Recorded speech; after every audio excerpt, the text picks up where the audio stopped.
Hi, I'm Bernie Flynn. At New Jersey Manufacturers Insurance Company, we believe that all citizens need to be informed about the important issues that affect their daily lives. That's why we're proud to support programming produced by CAUCUS Educational Corporation and their partners in public television. What do you do if your child has hearing loss? Next on CAUCUS New Jersey.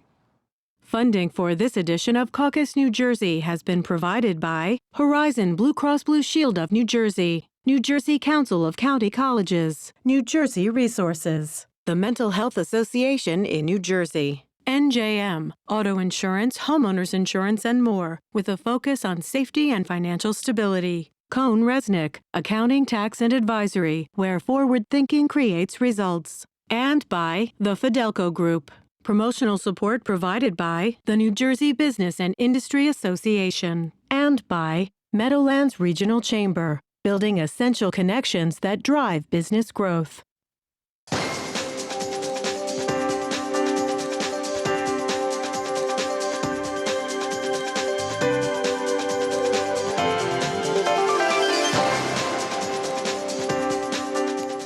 Welcome to CAUCUS New Jersey. I'm Steve Adubato.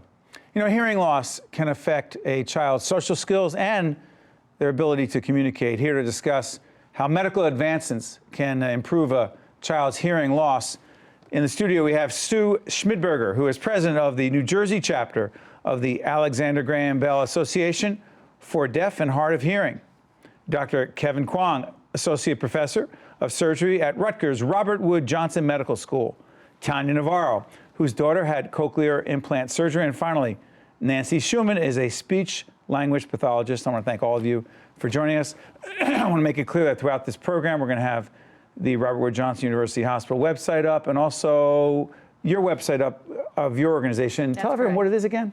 It's the Alexander Graham Bell Association for the Deaf and Hard of Hearing. We're celebrating our 125th anniversary this year. Your personal connection to this subject, talk about it. Well, it started with my daughter. She was born deaf. We didn't know that at all. She was born 2 months prematurely. We both almost died, but she came through it. 6 weeks after she was born, we brought her home, and I noticed that she wasn't hearing things. And it could have been because I actually worked for an ENT specialist through high school and college. And I did hearing tests in that office. So I just noticed that she wasn't responding the way most children do. How long ago was this? My daughter's 21 years old now. It was 1994. Sure. So I kept taking her back to the pediatrician, who said, don't worry about it. Sometimes children don't react to noises. There's nothing to worry about. You're just a nervous mother. I said, fine. Well, 10 months this went on, where I had to convince the doctors, yes, that there was something wrong with my daughter. Again, it was 1994. What's the big difference between 94 and going into 2016? We have newborn hearing screening today in all 50 states, which means before a child leaves the hospital, you will know if they have either passed or failed. Some people don't like that word failed, but in reality, they do not pass the hearing screening. So just like the 10-point APGAR tests, this APGAR test, which is just a 10-point test that babies are given to make sure everything is fine before they leave the hospital, this hearing test, newborn hearing screening, is given, and you will know whether or not your baby might have a hearing loss. From that point on, you can go back, have it checked, and get amplification on that baby before they're 3 months old. So, doctor, it's interesting, as we're talking about this, the description of today and what happens with a baby, and whether you and your colleagues are able to pick up a hearing loss problem versus 21, 22 years ago, significantly different. Very much so. I think with the help of the newborn hearing screen, we, as a doctor, be more cognizant about the, there's a child that was born deaf or with hearing impairment, so that we will be working them up very aggressively to find out what's the cause of the hearing loss. So in general, there are two types of hearing loss that we are trying to differentiate. Two types. Two types. One is conductive hearing loss. Conductive. By the way, you go on the website, on your website, you're going to find this information. That's correct. Conductive. Go ahead. And the other is like sensory neural hearing loss, meaning Sensory neural hearing loss. Go ahead. The two main difference between the two is the conductive hearing loss is more surgical problem, while the neurosensory hearing loss is more like a permanent problem that we cannot cure per se, but we can help by amplifying the sound for the patients. So, this is interesting because your daughter, Yes. Rosabelle, had what kind of hearing problem? I don't know exactly the name, but Dr. Kwong, can you help here? It would be the sensory neural hearing loss because That's the second kind. The second kind. So that surgery did not fix it.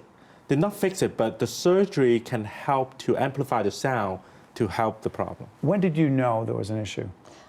right after, before go to the house, when I get burned, they do the test that she said they did in her daughter before.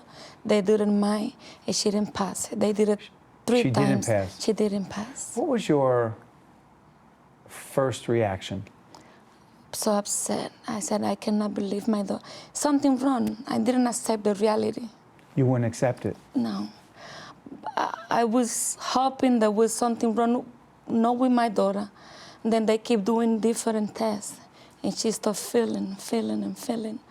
So finally, we went to Hackensack. They do some tests on her. So she started wearing the hearing aids first when she was 6 months old. And so then when do you come into the picture here?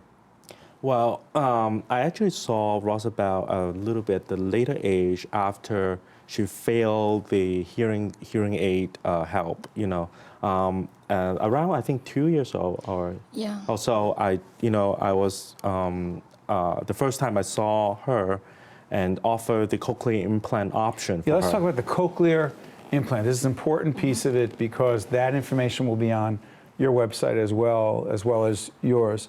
The cochlear implant, I've heard about it. Let's help people understand what it is because your daughter has the cochlear implant. Go ahead. Yes. Right. This is a device, implantable device into the inner ear, try to amplify the sound so that to help the child to hear. So what it does is because certain part of the ear, the inner ear, the sensory cells is not working. So we have to implant the device to bypass those cells to stimulate the nerve directly to help them hear. How effective? Very effective. As well, let's say if we have a child who is deaf on both sides of the ears, and if we implant the child by 1 year old, they can be probably mainstream, hear much better and go back to the mainstream school by a couple of years. A lot of success. Nancy, jump in. So the difference is when a child's identified with a hearing loss and they meet an audiologist and they get hearing aids, we look to see if they can get a benefit from the hearing aid. And depending upon the loss, and a hearing aid will make things louder. And so if louder is sufficient, then the child will have access to sound and be able to learn to speak. Sure. And then we'll see what other accommodations they need. When a kid has a sensory neural hearing loss and they're deaf, profoundly deaf, they don't hear anything, hearing aids can't make anything louder if it doesn't work. So the cochlear implant bypasses the issue of the inner ear that doesn't work and goes directly to stimulating the auditory nerve in the brain. And so what we know now from research is that if a child has access to sound, the parts of the brain that listen are the parts of the brain that build the foundation for learning language. So with a cochlear implant, the child has access to sound, and then with a lot of intensive and specific therapy, they learn how to use that electrical signal to process speech and environmental noises so that they learn how to listen and speak. Describe the therapy. Well, it's most fun if you're doing it, but the beginning of it is teaching children. This is what Tania did with Rosabelle in the beginning. When there's a noise, it's a sensory So response. Tania, you're involved in it. Yes. Yeah. Okay, talk about it and then I'll get you back in. Go ahead. So the parent participates. We do auditory verbal therapy. Auditory which is verbal therapy. Because what we're looking for is listening and spoken language outcomes. The parents who participate in this kind of therapy want their child to listen and to learn how to speak as a foundation for participating Give in us an school. example. Example. What would you, yeah. So what would you say to your daughter?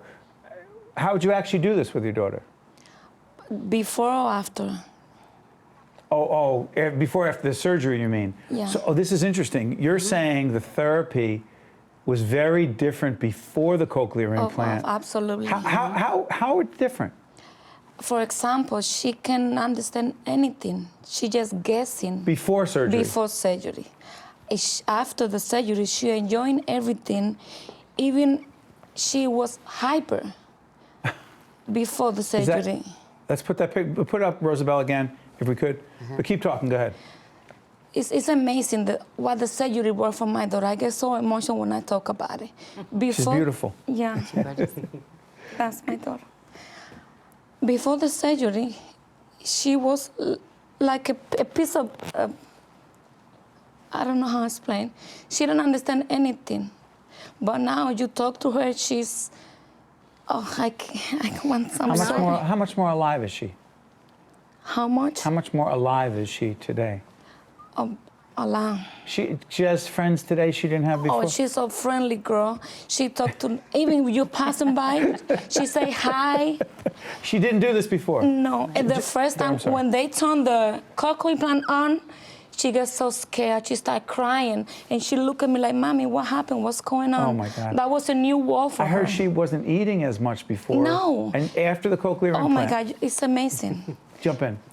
I was just going to say, my daughter was born deaf, profound, and we tried many different hearing aids on her, which of course didn't work because there was nothing to amplify. Right. She had her first implant at 3.5 because, again, back then, even the surgeons who were doing it would say, let's try the amplification, we'll keep trying stronger and stronger hearing aids. And for children, you know, they were holding off a little bit.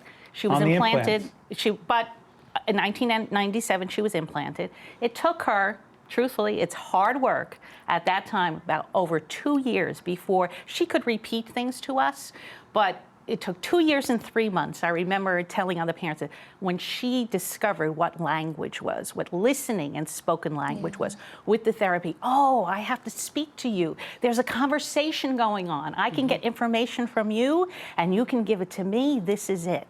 She got her second implant at the age of 18 because she wanted to go to college, and she felt she has many friends with implants, hearing aids, different kinds of devices. Her principal, as a matter of fact, is a bilateral cochlear implant user. What does that mean? 2 sides, bilateral. Wow. So she got her second implant at the age of 18, and I'm proud to say that my deaf daughter is now studying at college. She is a communication sciences and disorders major and is studying to become an educational audiologist. So you can go from a deaf child, very proud. I'm sorry to interrupt you. You can go from? You can go from being a child where you say, oh my God, she's deaf, how terrible, how are you going to communicate, do you have to do this, to a child who is now in college, totally independent, wonderful girl, and is becoming an audiologist to help others who are like her. And as I'm listening, these are powerful, impactful, inspiring stories that are very real. But what's becoming so clear, and we need to talk about this a little bit more, is the connection between the ability to hear and the ability to learn. The thing that's interesting, so I met Rosabelle as part of the process before she got a cochlear implant. You have to go through a process to be evaluated. And it was clear to me How old was she at the time? Before her 3rd birthday. Okay. So it was clear to me that she was a smart little girl, and she was social. How would you know that? Big smile, because when I put things out and I showed her I wanted them sorted a certain way, or I wanted things done in an order, if I showed her what I wanted, she could do it. However, if I said, can you give me the chair, or she couldn't hand it to me because she didn't know that word. But if I looked and I said, do you want to sit down? Maybe the bear wants to sit down. If I looked at the bear and I looked at the chair, she would move the bear and put it in the chair. After her cochlear implant, when she came back, and I said, I don't know, do you think that bear wants to eat? She picked up not looking at me, picked up the bear, moved it to a table, and started to feed it. So the difference is between figuring out what's going on and understanding the language. If you want to learn to read, you need that language base first. So the cochlear implant and the access to sound is what has supported Rosabelle. So she's successful in preschool, and she has a future that looks like she'll be successful in kindergarten moving forward, Amazing. the way that Paige has. And today, Steve, it is very different. It took my daughter a lot longer because she was older when she first got that implant. Today, it's very important to get early intervention services in. There's a 1-3-6 model, 1 month. 1-3-6, what does that mean? Yes, that means 1 month to be identified, 3 months to get that amplification in there. And at 3 months, it would be a hearing aid, even with a profound loss. And then at 6 months to make sure that those intervention services are being done. And in many cases, it's even earlier than that. So today, where it took my daughter quite a while to understand, today, that child who was implanted by the age of 12 months is ready for mainstream, you know, much, much earlier. And one thing I must say, you haven't heard these children, but if you spoke to a child today who is deaf, that was implanted with good support services, you would not be able to even imagine that they had any kind of hearing loss. If you get blindfold and listen to them, they will talk like normal. You would not be able to. No, no. So, Doctor, let me ask you: the cochlear implant, is it the state-of-the-art technology right now? Yeah, it is. It's been out there using commercially for about 20 years. But the technology has been improving years by year. We are talking about the processing powers and the clarity of the sound and things like improving year by year. So it is a very powerful device. I'm also curious about something else. In your research, and your work with your colleagues, A, do we know what causes hearing loss in a child? And B, based on what we know, is there anything we can do to prevent it? Oh, there's a huge research opportunity out there on stem cell research and trying to regenerate the damaged cells in the ear. And this is still a research topic, so research things going on for us to develop in the future to apply to a human being. So we don't know yet? We are on the right track, but we are not using it clinically in patient yet. But we are using stem cells in the lab setting to develop, to regenerate the hair cell, the sensory cells, so that those damaged cells can be repaired. But right now, what we're doing for the cochlear implant is not repairing the cells, but we bypass the cell. Bypass the cell. But stimulate the nerve so that they still have, the children can have access to sound. So that's a major difference. Good. In your work, what I'm curious about is you see the social and emotional development as well. And the educational impact. And I think it's huge is that because in speaking with parents over the years, there's a sense of, oh my gosh, my baby won't hear my voice. Oh my gosh, is my baby going to be able to speak? Yes. So as the parents wind up stop talking, what do they do? Well, it's very interesting because we speak to babies because they speak back to us. And Kelvin has an infant at home, and I remember my husband saying it's addictive. Like you speak and she looks, and then you speak and she makes noises, and you want to keep on doing that. Well, deaf babies, all babies make a lot of noise in the beginning because it feels good, and then after a while, they make noise because it sounds good. And for deaf babies without amplification, they often become quiet because it doesn't sound good. Well, then if you have a quiet baby, parents tend to stop speaking, and so they do things and they're gesturing, but they're not speaking. And a typically hearing child benefits from all of that speaking and singing and reading and all of that kind of stuff. So by identifying early, amplifying early, and getting early services, parents know what to do. So you're very good speech therapists, you're very good auditory verbal therapists, you're very good teachers of the deaf. Work with parents, so parents are doing in the home what needs to be done to maximize the opportunity for them to have access to language, so speech is then emerging. How much of, it's interesting, I know you do this program long enough, after a couple of decades, you begin to realize that if in fact you're facing a medical situation, a challenge and adversity, very often you're better off if you're going to be facing it today versus 15, 20, 30 years ago, maybe 10 years ago, because of the medical advances. Okay, it's not true across the board, but it's true in a lot of cases. It's clearly true here. right?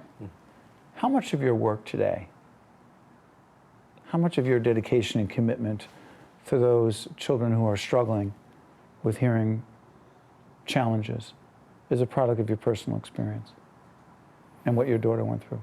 Oh, it's everything. If she hadn't, you don't think you'd be here today? Well, probably not, because I might not know anyone who is deaf. The thing is, though, that today, 90% of children who are born with a hearing loss are born to hearing parents. That's a large percentage. Say that again. 90% or more of, some will say 95 actually, of children born with hearing loss are born to hearing parents. So now you have a child who, you don't know what to do with. And the first thing a lot of parents go today is go to the internet, look up hearing loss, who is there? Good thing or bad thing? It could be both. It could be both. It depends on where they go. Part of the Alexander Graham Bell Association, the reason I got involved is because they really foster listening and spoken language. That was what Dr. Bell was all about. He was the inventor of the telephone, but basically if you asked him today, if he were alive, he would say— What would he tell us about this? He would say, I'm a teacher of the deaf. That was his main profession, not an inventor. He dedicated his life to helping the deaf learn how to get into mainstream society and not be so isolated. And all of these people that I have met over these last 21 years are amazing because the association is so old. I have met those adults who only use listening and spoken language prior to these implants.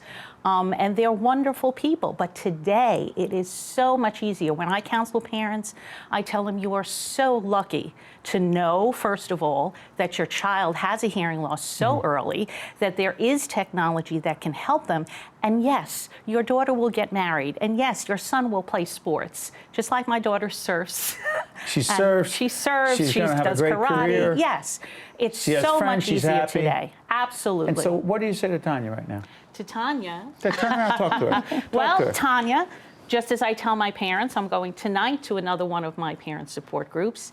The easiest thing you can tell a parent is, it will be fine. Your daughter will be fine. It's going to be a lot of work. There are going to be rough points along the way, but believe me, the end result will be wonderful. She will be part of mainstream society. She will be able to have any kind of job that she wants. And like my daughter, she wants to go into Manhattan on Halloween down to the village to watch the parade and take her phone and say, oh, Mom, I'm down here today. What if Tanya doesn't want her to go there? That's up to Tanya. But the main But she'll be thing, able to. She will be able to. And I know it because Now she knows. Yeah, and I'm sure, and I'm on the right way thanks to the doctor. Because before I say, when I'm gonna hear my daughter say the word, I think that cannot happen.